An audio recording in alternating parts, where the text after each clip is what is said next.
used to saying sunshine and 85. No. Not exactly. No, and in fact, on Sunday morning, I think it was below freezing all the way down the line. Did the LPGA get frozen out in Florida? They were in Orlando. I think they were in Orlando. Yeah. Welcome to PTI, boys and girls. I'm back, baby. Yeah. In today's episode, the Cardinals and Raiders hire new head coaches. The NBA suspends Paul George, and a heavyweight boxer loses his toupee. Yes. But we begin today with tennis. Carlos Alcaraz beat Novak Djokovic in 4 sets in the Australian Open final, denying Djokovic his record 25th Grand Slam title once again. This was the first time Djokovic ever lost the Aussie final. He had been 10 for 10. Alcaraz now has won all 4 majors at least once, making him the youngest ever with all 4, and he has 7 Grand Slam titles at the age of 22. Wilbon, where does this place both Djokovic and Alcaraz in history? I'll go in reverse order. Alcaraz is the best player now. Maybe narrowly over Sinner, who has been ranked 1 and has his own little posse of slam trophies in his house. But Djokovic is the GOAT, Tony. I know that doesn't sit well with you. Not with me. Sit well with me. But look, he outdueled Federer and Nadal in their own time. He joined the race a little bit late. He did. Which gave him he was younger. 3-4 years. Yes, that younger. matters. It does. It matters. But Tone, to me, getting to this final and playing Alcaraz like he did, it's confirmation of the Joker's greatness, because even at this stage, he can still get in there and go toe-to-toe with Alcaraz and Sinner. I mean, this is amazing that he can do this. I know Federer and Nadal have gone bye-bye now, but that's where it leaves it to me. So we're going to look at the same thing through a different lens. Okay. Novak Djokovic is never going to win another major. That's obvious. Now, the Australian is always his best chance. Yeah. He's 38 years old. He'll be 39 during the French Open, right? And I'm not saying he is a great player. You don't think he could win the French? No, I don't. I think it's over, because I don't think he can, as great as he is, I don't think in succession he can beat Sinner and Alcaraz. That's what I'm saying. To me, he's at the stage of his career now that Jimmy Connors was at late, where he was good enough to make semis. It was entertaining. Maybe a final, very entertaining, but he couldn't actually win the tournament. Yeah. And Sinner and Alcaraz aren't going anywhere. Sinner's 24. They're getting better. Alcaraz is 22. I believe I have this right. I asked for this morning. Either one or the other has won the last 9 majors, the last 9. This is not like women's tennis, where there's a different winner all the time. Right. In women's tennis, the last 5 majors, like different winners, 6 out of 7. That's not what's going on here. I appreciate, and I know that you think he's the GOAT. Yeah. And you know that I never have. You know, for me, it's always been Rod Laver. I would also say, despite the head-to-head, and I know what, because we've gone through this with Miami and Notre Dame, so I know where you are. Despite the head-to-head, I would take Federer over Djokovic. I might also take Sampras over Djokovic. That's the way I feel. And Djokovic is a great player. Alcaraz has 7. He's equal to John McEnroe. He's one behind. He can stay healthy. He is one behind Connors and Lendl and Agassi, and he's 22 years old. Yeah. My only problem here is this. I don't know that we know how good Sinner and Alcaraz are, because for the fact Djokovic is still the 3rd best player out there. Nobody else is challenging. They may be Federer and Nadal, who I think won 17 of 18 That's at one why I point. want Blake to show up and get in there late, but he doesn't seem to be able to. Alcaraz, by the way, could he get bored? Like Bjorn Borg? Could he get bored?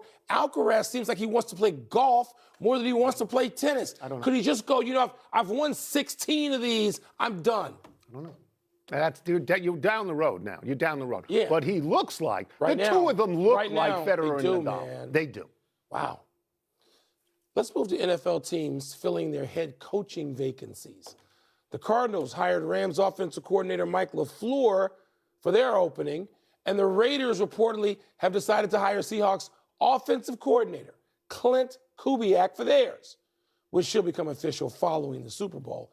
Tony, which of these new head coaches will be entering the better situation? So let's put ownership to the side for a second.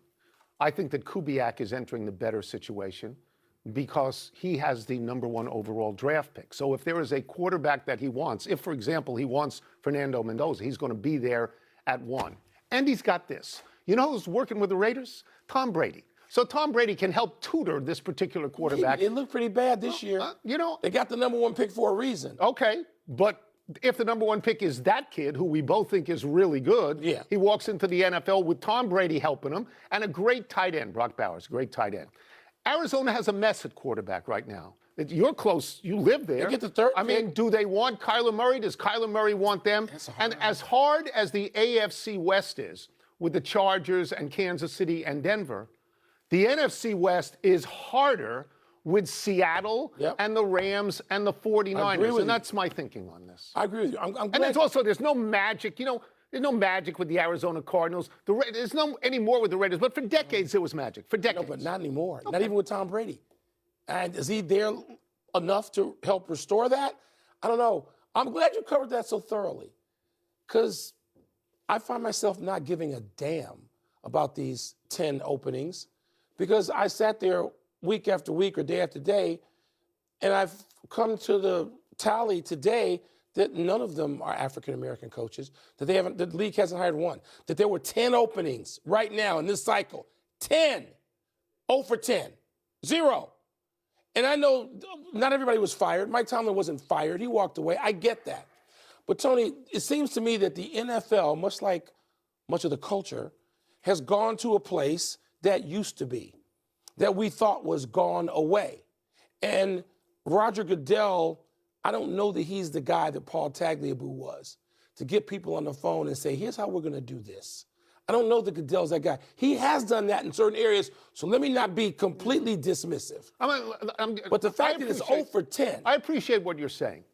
I'm also going to say this, except for, and I don't know any of these people other than Mike McCarthy and John Harbaugh, who certainly Harbaugh is deserving, and McCarthy won a Super Bowl, absolutely deserving.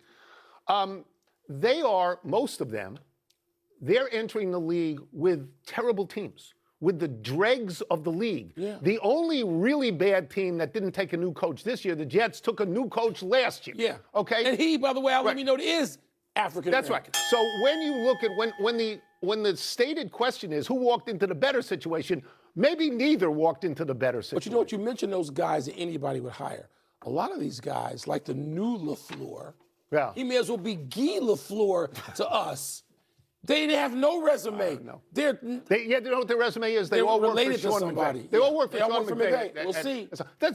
There's one great job. The Buffalo job was a great job. Baltimore might be a good job. Pittsburgh, I'm not sure. The others are awful. You know the job I think might be a good job, and you seem to be slow to climb on board. I thought Atlanta's a good job. I'm not certain. And they played pretty well at the end and got rid of their coach. I'm not certain. Let's turn to the NBA, which has suspended Paul George 25 games without pay for violating the NBA's anti-drug policy. George said he was taking, quote, improper medicine, unquote, related to his mental health. George is scheduled to return on March 25th, when the Sixers will have just 10 regular season games remaining. Wilbon, what does the suspension mean for George and this year's Sixers? Tone, this is real complicated for me. We both know, and you have noted, I love Paul George as a person. Got to know him. I know. Over the last years. And he has talked about this openly in the past. So the issue itself is not new. And he and Kevin Love, as much as anybody out there in mainstream sports, have said, hey, let's pay more attention to mental health while we have this platform, while we are active players. And I love both of them for that. And I know Paul has talked about this, and we talked about it privately some too. And so, Tony, what it means for the Sixers is they're losing a guy who was just starting to look like Paul George again. He was starting to play, they think they were 16-11 with Paul George, doing some of everything. 16-11 with, and 11 and 10 without. So marginal. Yeah, but it's who they beat and how they've beaten them and what they're doing as they come back. And you take less off Maxey and Edgecombe, the rookie, when Paul George can go out there and do things you don't want the youngsters doing yet. And maybe Embiid, who's not going to play back-to-backs. Paul George, he's been glue for years, and now he's doing that with the Sixers. By the way, the Sixers can maybe, I don't want to say benefit because that's a tough word, but they can be under the tax, and it can sort of, in some convoluted way, not hurt them as much if they try to make a move. But this is complex. In the same way that we looked at Djokovic and saw it through a different lens, we've always looked at Paul George through a different lens. It's hard for me to deal with this in the sense, look, he's taken responsibility. He said he did it. I don't think there's an appeal or anything like that, and that's fine. But you have always liked him far more as a player than I have. I have always looked at him and said, my God, he makes so much money for somebody who doesn't really have results. I hated, as you know, when he called himself playoff. Well, that was not good. Because I didn't see any real work to do that. So I think he's a good player and not a great player. The Sixers are always juggling. Embiid is out.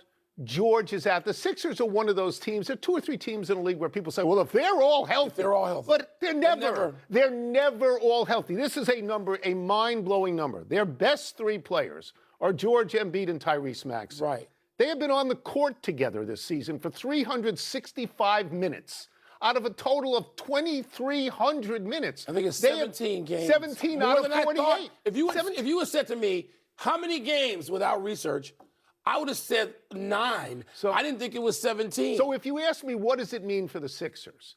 When he comes back, and he's very rested, going to get like 10, he's going 15, to have a 15 huge back. spotlight on his back.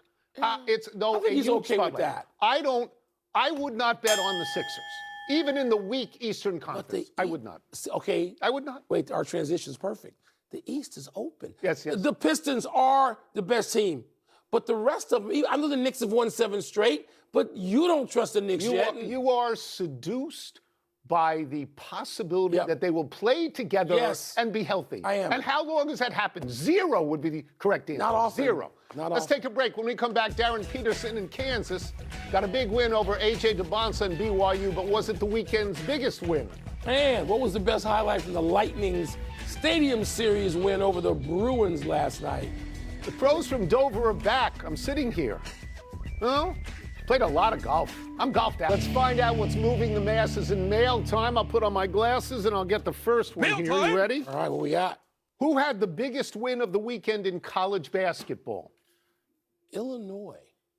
I think by going to Nebraska, when Nebraska had previously, the whole season, Nebraska had 1 loss. And it's the shocking. The game before. The game before. Shocking team of the season, I think you'll agree. Nebraska, what? Absolutely. And Illinois, Tony. Illinois is my sleeper now. You know, you may say, wait a minute, as you wear purple today, very nice. Yes. As you may say, wait a minute, what are you doing rooting for the Illini? Because I grew up aware of the Illini long before I was aware of Northwestern. You grew up in Chicago. Illinois you can root for them. You just can't root for them against never. Right. Illinois has big people who can shoot it. Yep. All right, and they got a kid named Stojakovic. You think he can shoot it? No. He can shoot it.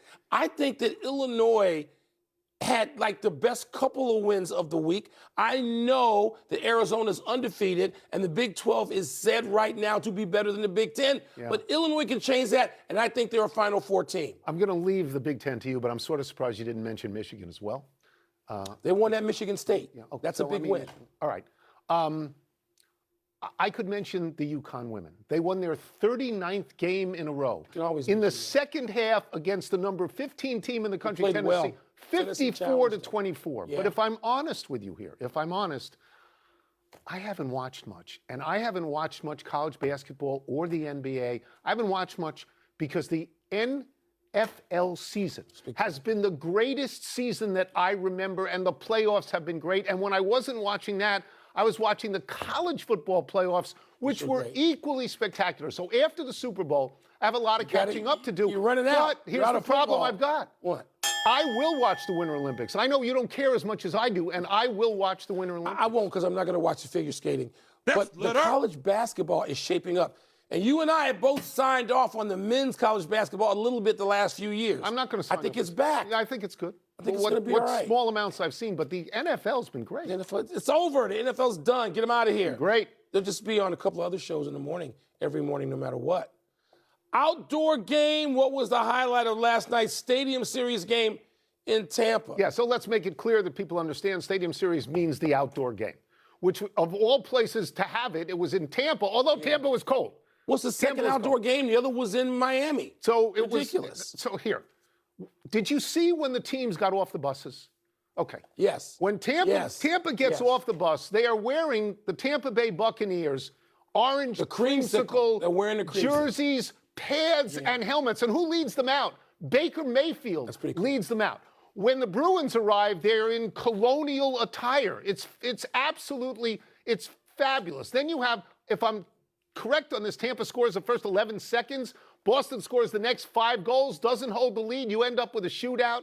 which is great, but if you ask me the highlight, I'm going to go where you won't go. It's the goalie fight. I know you don't like goalie fights. I like goalie fights. No, I think, Mike, every year the NHL gets this right. I think it's one of the best things that they do. Mark Messier was out there in the Tampa Bay Stadium with a pirate outfit on. Yeah. It's fabulous.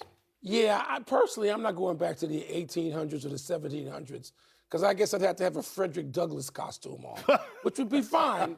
Frederick, one of my faves. But I'm not going. It was Pasternak off the right post. Yeah. Okay. That was it. That's game, right? Okay. But I will say the creamsicle uniforms. It was brilliant. The creamsicle, they had to pay Baker Mayfield. Baker Mayfield, a hockey guy. I think he is. You know what I think Baker Mayfield is? I think I'm in this city and I'm going to make it work as much as I can guy. I do. I think he's that kind of guy. That would be cool. Yeah. I don't want to see the winter series. And there are two. There's the stadium series and there's the winter. I like the outdoor game. I don't want to see them in Florida. Can we see them where they're supposed to be? In Boston, in Detroit, in Pittsburgh, I'm trying to tell Chicago. you, I was in Florida. It's much colder. Ain't that much cold? colder than you think. That's enough. Mail already. Let's take one last break. Coming up, Luis Arraez, baseball's active career leader in batting average, finds yet another new home. Nobody wants this guy. Baseball's disgusting. Heavyweight Jarrell Miller gets the hair punched right off his head. Why do you think nobody wants him? Maybe he wants to move. He leads both leagues in batting. Baseball doesn't value what we value.